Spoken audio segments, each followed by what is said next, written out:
बिस्मिल्लाहिर्रहमानिर्रहीम। अस्सलाम वालेकुम। मोहम्मद सईद आपकी खिदमत में हाजिर है। आप देख रहे हैं cooking and gardening YouTube channel. आज हमारे किचन में बन रहा है रेड वेलवेट केक। उसका स्पंज केक हम तैयार कर रहे हैं। उसके लिए मैंने ये वाला जो कप है इसी से हमने सारी मेजरमेंट की है। एक कप हमने भर के जो है चीनी का लिया है, एक कप भर के चीनी का लिया था, और 2 कप भर के मैदे के लिए हैं। 1/4 कप कुकिंग ऑयल इसके अंदर हमने शामिल कर दिया। अगर आपके पास पिसी हुई चीनी नहीं है, आपके पास आइसिंग शुगर हो, आप वो डाल लें। अगर आइसिंग शुगर नहीं है, आप घर की चीनी को भी पीस सकते हैं। 2 अदद हमने उसके लिए अंडे ले लिए। अंडे हम तोड़ लेते हैं इसके अंदर।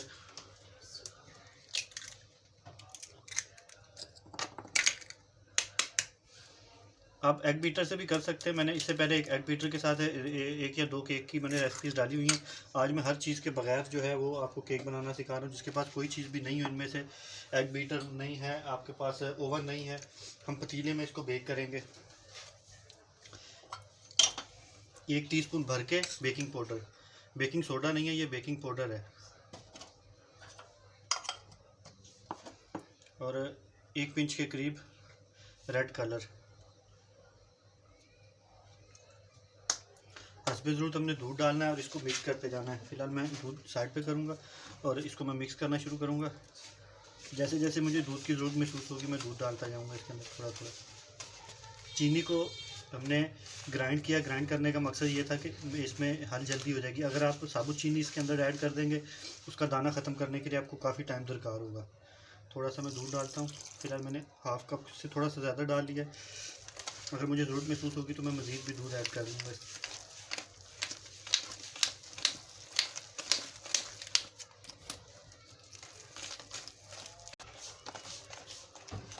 लेकिन नाज़रीन, इसकी ये कंसिस्टेंसी होनी चाहिए, इस तरह रिबन बनने चाहिए नीचे गिरते हुए।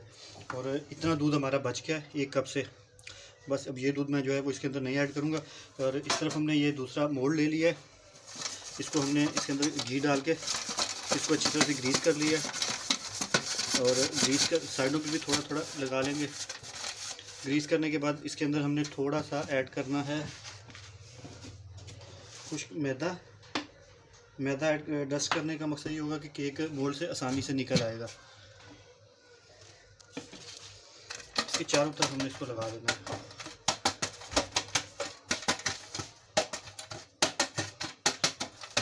ये देखिए, इस तरह हमने बिल्कुल इसको तैयार कर लेना है। अब मैं इसको थोड़ा सा और बीट कर लूँ, फिर मैं इसके अंदर ऐड करता हूँ और फाइनल लुक के साथ मैं आपको मिलता हूँ जब हमने इसको बेक करना है।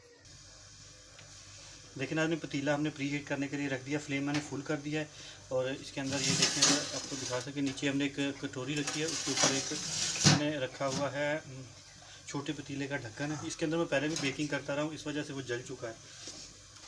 आप कोई भी ख़राब वगैरह पतीला जो भी आपका घर पे यूज़ नहीं होता, आप इस काम के लिए उसको रख सकते हैं। अब हम अपना ये सारा बैटर जो है मोल्ड के अंदर शिफ्ट करते हैं, और फिर मैं इसको पतीले में रखता हूँ। किसी भी चीज़ के ऊपर आप इसको हल्का सा टैप कर दें, ताकि अगर इसके अंदर कोई एयर पॉकेट्स वगैरह बनी हुई हो तो वो निकल जाएँ।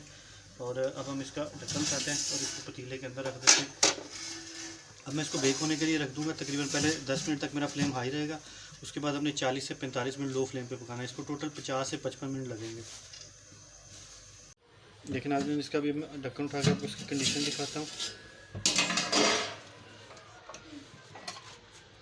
कोई भी आप नाइफ़ ले लें, उसकी मदद से हम चेक कर लेंगे। अगर इसके अंदर लगा हुआ होगा तो इसका मतलब पेपर नहीं पका। ये बिल्कुल क्लीन आया है। अगर आपका बिल्कुल इस तरह क्लीन आएगा नाइफ़, तो इसका मतलब केक तैयार है।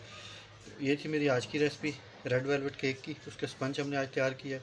उम्मीद है आपको पसंद आई होगी। अगर पसंद आई हो इसे लाइक कर दें, शेयर कर दें, और हमारे चैनल को सब्सक्राइब कर दें। मिलते हैं किसी नेक्स्ट वीडियो में। तब तक के लिए मोहम्मद सईद को इजाज़त दीजिए। अल्लाह हाफ़िज़। लेकिन आज इसको मैंने डिश आउट कर लिया है। इसके हम बैक साइड भी आपको दिखाते हैं। जब आप पतीले वगैरह में बेक करेंगे तो इस तरह हल्का फुल्का निशान आ जाता है।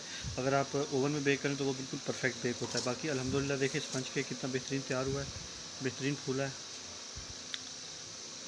अब इसको मज़ीद ठंडा करके उसके बाद हम इसकी कटिंग कर लेंगे। तो ये थी मेरी आज की रेसिपी। उम्मीद है आपको पसंद आई होगी। अगर पसंद आई हो तो लाइक कर दें, शेयर कर दें, हमारे चैनल को सब्सक्राइब कर दें। मिलते हैं किसी नेक्स्ट वीडियो में। तब तक के लिए मोहम्मद सईद को इजाज़त दीजिए। अल्लाह हाफ़िज़।